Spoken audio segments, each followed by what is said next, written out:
Cyprien Ntaryamira, moi je l'ai connu lorsque le parti Sanyafrodebo n'était pas encore fondé.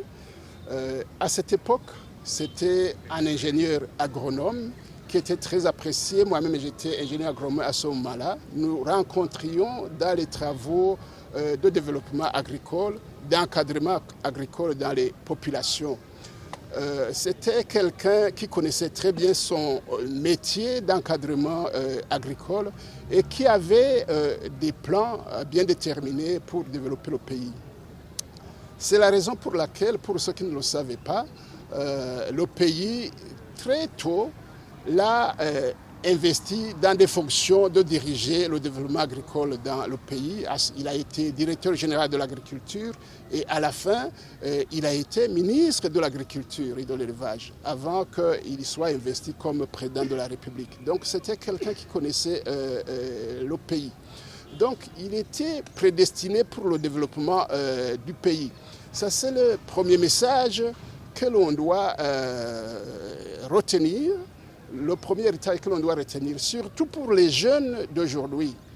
On doit savoir que Ntaryamira, lorsqu'il faisait tout cela, il était encore jeune, comme les jeunes générations que l'on voit maintenant.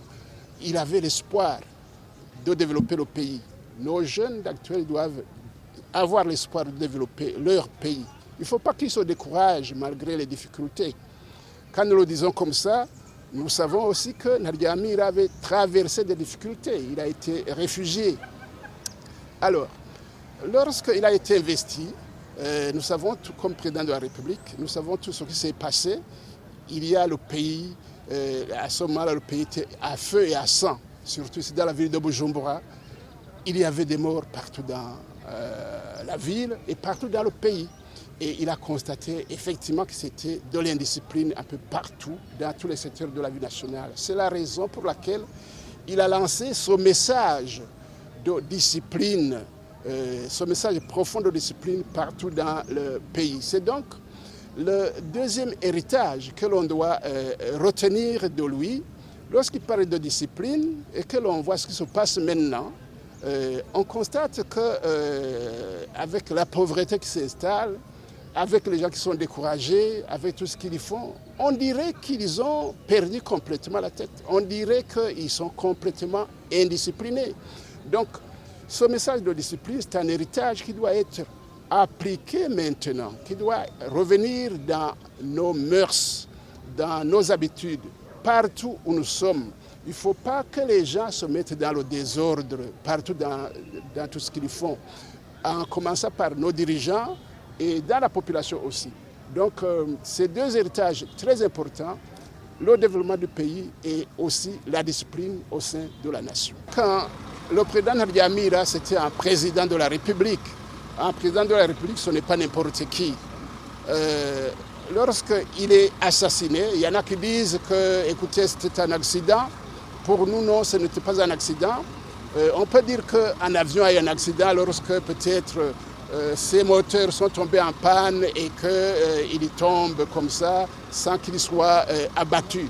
Mais ce qui s'est passé là, l'avion qui le transportait a été abattu par un missile délibérément, tel qu'on le sait maintenant avec les terroristes qui tirent sur les avions.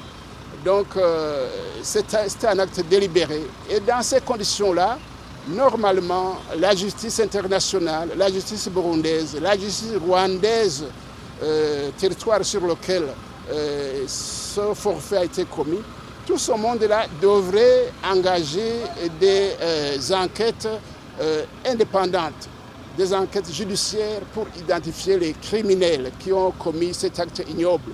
Mais jusqu'à présent, rien n'a été fait. Toutes les théories qui circulent sur les nets au niveau du parti Sanyafrodebo, nous n'y croyons pas. Nous croyons que les criminels qui ont fait cela se cachent toujours.